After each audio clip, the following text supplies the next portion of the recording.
Yes. Some of the people here were accused of providing money or steering money to groups that apparently were not legitimate. Can we hear from them about how they feel about some of these reforms? I believe Maria Baez, Lyra Seabrook, and others have been identified in news stories leading up to this announcement. You know, I just want to say we've had a list of speakers. We've heard from a lot of council members. There's probably a quorum right now. You know, we're probably in violation of the open meeting law right now. You know, that said, I want to be clear. There have been stories in the papers about council members and organizations. There being a story in the paper does not mean a member was accused of anything. The word accused has a particular connotation to it, and I don't want to let that connotation stand. There are no members here who've been accused of anything, and I want to be very, very clear on that. You know, part of what has become clear is that often agencies raise questions later. That's why we want pre-clearance. So if there's questions, they can be addressed in the beginning, and groups that are able to do the work get into the budget. But what this process we've gone through in the past 2 weeks has focused on is how do we come up with the most broad-based reforms, the best practices, covering the largest amount of money the council has discretion over to make sure monies go to organizations that can do the best work. That's what all of these members want, whether their names have been in the paper or not. None of them have been accused of anything, but what they should be applauded for is having committed a tremendous amount of time over the past 2 weeks to develop best practices that far outpace our state legislature, or in my opinion, any other legislative body in the country. Yes. Why not going all the way and stop funding groups that employ or present a conflict of interest or employ family members of city council members? That is something that is presently allowed under the Conflict of Interest Board rules. As I mentioned before in response to the WNYC question, there is a piece of legislation that is being drafted at the request of Councilor Vallone, and when that bill is introduced, it will have its hearing and will have its debate in the City Council. But today, we are announcing, 8 steps of reform that take the process in the City Council to a place that no other municipal government is in this state, no state government is in, and I think puts us in the lead in the country. No one is saying we are done today. You heard that from Leroy, you heard that from all the council members. And I know we will hear suggestions over the next 20 months from the good government groups, but what we're doing today is a significant step forward. No other city council has stood here and said $200 million, close to it, is what we get out with discretion A. B, no other city council has said, let's check that the groups we're giving that money to before we put it in the budget. And no other city council has said, and we'll put it on a database so you can go check it any day of the week, night and day. These are huge step forward, but obviously we'll continue to debate and discuss other ones as my colleagues or the good government community comes up with additional ideas. Mike? In hindsight, do you regret having come out 3 weeks ago and unveiling proposals that essentially were panned by council members?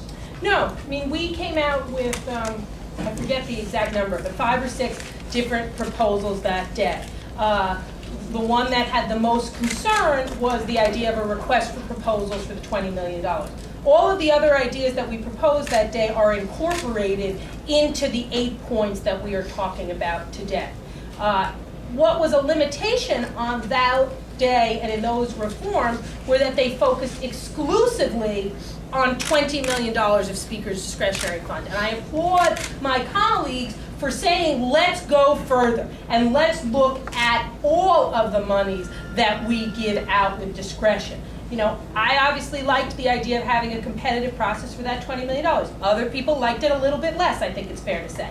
But if the choice was to have a competitive process for $20 million or a merit-based screening process for $200 million, well, look, you have to go with a much bigger, you have to go with the $200 million with a merit-based review. That is just a much larger reform for New Yorkers as it relates to making sure their money is spent correctly. And I just want to, thank my colleagues who spent a lot of time getting us to this point, writing out reforms and coming up with ideas.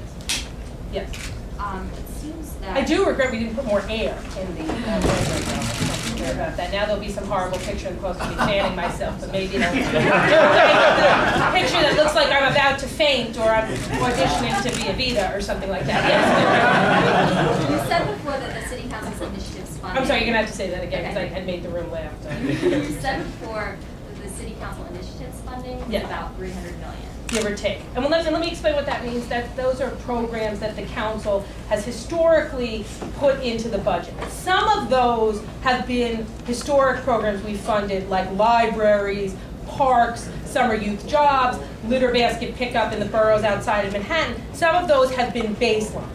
If you're baseline, you don't get zeroed out, you just get cut at the same level as a mayoral program. After you take out the baseline, after you take out the DIFTA and DYCD funds, you're left with, give or take, these are round numbers, about $300 million. About half of that, give or take, goes to agency funding, right? What's left, the give or take $174 million, is what gets given out with some level of discretion.